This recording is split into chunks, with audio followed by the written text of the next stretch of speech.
जिसका नाम मिर्ज़ा ग़ुलाम अहमद क़ादियानी था। उसने मुख्तलिफ़ दावे किए, कभी कहा मैं राम हूँ, कभी कृष्ण हूँ, कभी मेहदी हूँ, कभी ईसा हूँ, नौज़ुबिल्लाह। यहाँ तक उसने कहा कि मैं अल्लाह मियाँ के साथ सोया हूँ। उस कमबख्त ने यह दावा किया। अल्लाह के नबी सल्लल्लाहु अलैहि वसल्लम ने इरशाद फरमाया कि मेरे बाद 30 झूठे और फरेबी धोखेबाज लोग आएंगे। उनमें से हर शख्स कहेगा कि मैं अल्लाह का नबी हूँ, हालांकि मैं अल्लाह का आखिरी नबी हूँ, मेरे बाद कोई नबी नहीं आएगा। सबसे बड़े, सबसे अफजल, सबके सरदार थे जनाब मोहम्मद रसूलुल्लाह सल्लल्लाहु अलैहि वसल्लम। और इन कमोबेश 1.25 लाख नबियों में वो सबसे आखिरी नबी थे, सबसे आखिर में आए। अब नबूवत की ज़रूरत भी नहीं है, आप आखिरी नबी हैं। अब क़यामत तक किसी तरह का कोई नबी नहीं आएगा। अस्सलाम वालेकुम रहमतुल्लाह। मिल्लत टाइम्स की टीम इस वक्त कानपुर में है और कानपुर का ये परेड ग्राउंड है जहाँ एक बहुत बड़ी कॉन्फ्रेंस हुई है और इस कॉन्फ्रेंस का उन्वान है तहफ़्फ़ुज़ ख़त्म नबूवत कॉन्फ्रेंस। इस कॉन्फ्रेंस में हज़ारों की तादाद में अवाम ने शिरकत की। वहीं देवबंद और मुख्तलिफ़ शहरों से ताल्लुक़ रखने वाले बड़े बड़े उलमाए किराम ने ख़िताब किया। तहफ़्फ़ुज़ ख़त्म नबूवत क्या है, क्यों इतना बड़ा इजलास मुनक़्क़िद किया गया, कानपुर शहर में सिलसिला कब से जारी है, इन्हीं चीज़ों के बारे में बातचीत करेंगे मौलाना अमीनुल हक अब्दुल्ला क़ासमी से, जिस प्रोग्राम के ऑर्गेनाइज़र है और इन्होंने शहर के बीचों बीच में इतना बड़ा प्रोग्राम मुनक़्क़िद किया है। मिल्लत टाइम्स में खुश आमदीद। सबसे पहले तो मैं ये जानना चाहूँगा, आप लोगों को बताएं कि तहफ़्फ़ुज़ ख़त्म नबूवत क्या है, क्यों ज़रूरत पड़ती है इस मौजू पर कॉन्फ्रेंस बुलाने की। बिस्मिल्लाहिर्रहमानिर्रहीम। हम मुसलमान हैं और मुसलमान होने के लिए बुनियादी अक़ाइद में से एक अक़ीदा ये है कि अल्लाह ताला ने इंसानों की हिदायत और भलाई के लिए कमोबेश 1.25 लाख नबियों और रसूलों को भेजा है। वो सब सच्चे थे, मासूम थे, उन्होंने अल्लाह का पैगाम अल्लाह के बंदों तक पहुँचाया और उनमें सबसे बड़े, सबसे अफजल, सबके सरदार थे जनाब मोहम्मद रसूलुल्लाह सल्लल्लाहु अलैहि वसल्लम। और इन कमोबेश 1.25 लाख नबियों में वो सबसे आखिरी नबी थे, सबसे आखिर में आए। अब नबूवत की ज़रूरत भी नहीं है, आप आखिरी नबी हैं। अब क़यामत तक किसी तरह का कोई नबी नहीं आएगा। हम बात करते हैं तहफ़्फ़ुज़ ख़त्म नबूवत क्या है।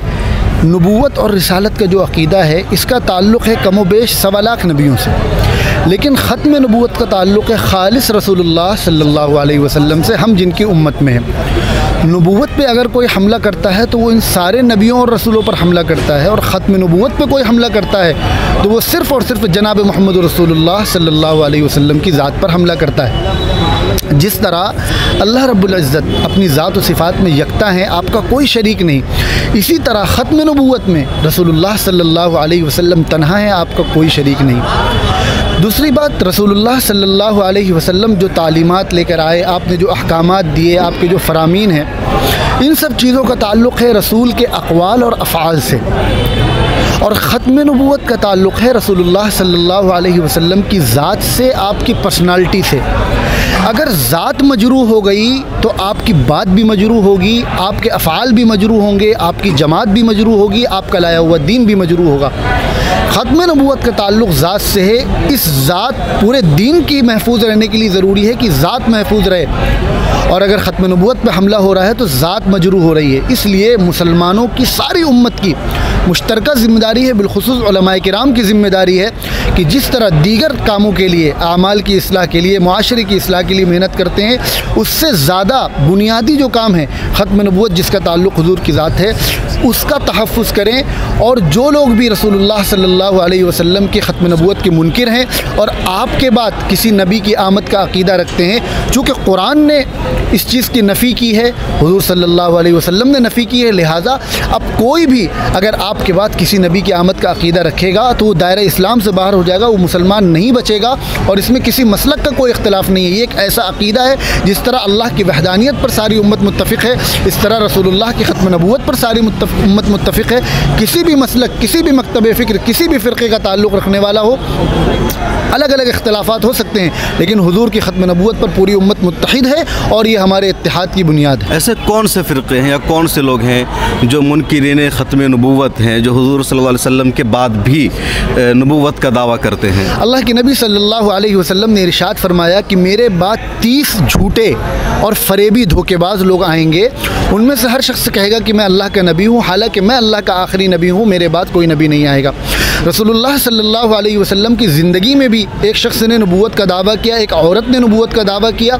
आपने उसकी सरकोबी के लिए सहाबा किराम का लश्कर भेजा। उसके बाद से मुख्तलिफ़ मौक़ों पर कुछ लोग नबूवत का दावा करते रहे और उम्मत ने पूरे दिलेरी के साथ उनका मुकाबला किया और उनका जो है बिल्कुल बेखनी की।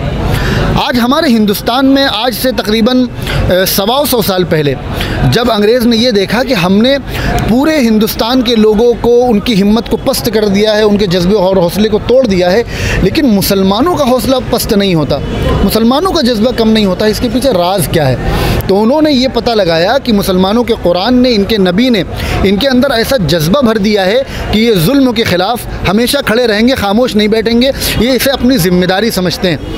अब शरीयत में तब्दीली ज़ाहिर सी बात है मुमकिन नहीं है, शरीयत में तब्दीली के लिए उन्हें एक नबी को लाना था, तो उन्होंने अंग्रेज़ों ने एक शख्स को बाकायदा तैयार किया जिसका नाम मिर्ज़ा ग़ुलाम अहमद क़ादियानी था।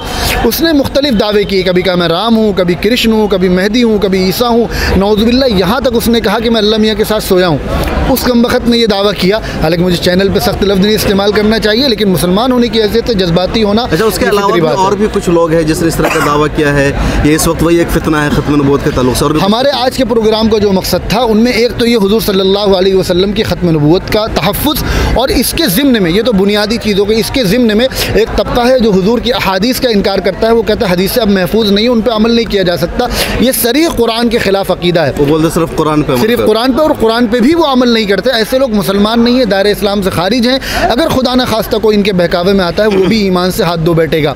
तीसरी चीज़, रसूलुल्लाह सल्लल्लाहु अलैहि वसल्लम ने क़ुर्ब क़यामत कुछ पेशिंगोइयाँ बतलाई हैं, और उसमें एक पेशिंगोई ये है कि क़यामत के करीब जब उम्मत परेशान हाल होगी, हज़रत मेहदी तशरीफ़ लाएंगे, और उनकी पूरी तफसीलात अहादीस में ज़िक्र की है।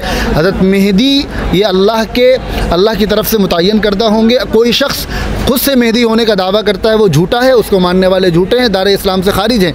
हमारे मुल्क में शकील बिन हनीफ नाम का एक शख्स है जिसने झूठे मेहदी और मसीह होने का दावा किया है, औरंगाबाद में रहता है, उसके मानने वाले लोग मौजूद हैं और मुसलमानों को मुस्तकिल बहका रहे हैं। इन तमाम चीज़ों को लेकर आज इन सब फितरों से मुसलमानों को रोकने के लिए आपका और क्या रोड मैप है, किस तरह आप काम करते हैं? एक तो एक प्रोग्राम मुनक़िद हुआ, और भी क्या तरीक़ेकार है? हमारा जो बुनियादी काम है, हम घर घर जाकर लोगों को समझाते हैं, नौजवानों को अपने पास बुलाते हैं, हफ्तावारी उनके प्रोग्राम करते हैं। एक टीम मुस्तकिल इसी काम के लिए लगी हुई है। किताबचे उनको पहुंचाते हैं, जुम्मों में पम्फलेट बांटते हैं, छोटे छोटे मस्जिद प्रोग्राम करके लोगों को जमा करके उन तक सही बात पहुंचाते हैं। सोशल मीडिया के ज़रिए वीडियोज़ बना के डालते हैं। साल में एक आध मरतबा बड़े प्रोग्राम भी करते हैं। ये पूरा एक तरीक़ेकार है।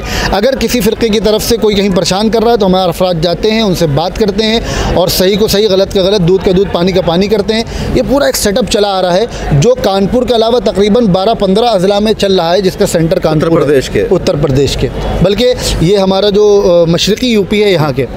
ओके, अच्छा, ये जो आपके इजलास आम है तहफ़्फ़ुज़ ख़त्म नबूवत का, ये कब से हो रहा है? इससे पहले भी कितनी बार? ये कानपुर में मेरी मालूमात के मुताबिक बहुत पहले से हो रहा है, लेकिन वालिद साहब रहमतुल्लाह अलैह मौलाना मतीनुल्लाह उसामा साहब जो जमीयत उलमा उत्तर प्रदेश के साबिक़ सदर थे, कानपुर के कादी शहर थे, उन्होंने तकरीबन 30 साल पहले कानपुर में ये काम करना शुरू किया था। और उन्होंने कानपुर में तब से हर साल 2 साल की गैप से प्रोग्राम होते रहे। फ़िदाए मिल्लत हज़रत मौलाना असद मदनी रहमतुल्लाह अलैह हों, क़ारी उस्मान साहब हों, मुफ्ती सईद पालनपुरी हों, दीगर अकाबिर, ये बाकायदा पाबंदी से आते थे और ये प्रोग्राम होते थे। और कानपुर के अलावा 7-8 अज़ला में बड़ी बड़ी कॉन्फ्रेंसें मुनक्किद की हैं और ऐसे लोगों को खदेड़ के भगाया है। जी बिल्कुल, बहुत शुक्रिया। तो आप हैं मौलाना अमीनुल हक अब्दुल्ला, इनके वालिद मौलाना मतीनुल्लाह उसामा उत्तर प्रदेश और हिंदुस्तान के मारूफ आलिम दीन थे, जिनका पिछले दिनों कोविड में इंतकाल हो गया, और अब उनका जो मिशन था उसको आगे बढ़ा रहे हैं। और बहुत अहम, बहुत बड़ी कॉन्फ्रेंस इन्होंने बुलाई है, और तहफ़्फ़ुज़ ख़त्म नबूवत जो मुसलमानों के लिए बहुत अहम मौजू है, उस पर इन्होंने कॉन्फ्रेंस किया है और तफसील से उन्होंने बताया है तहफ़्फ़ुज़ ख़त्म नबूवत क्या है और क्यों इस पर गुफ्तगू करना, इस पर लोगों को बताना ज़रूरी है। कैमरामैन तमन्ना के साथ शम्स तबरेज़ क़ासिमी, मिल्लत टाइम्स। मिल्लत टाइम्स को आपकी ज़रूरत है, हमारी आप माली मदद करें।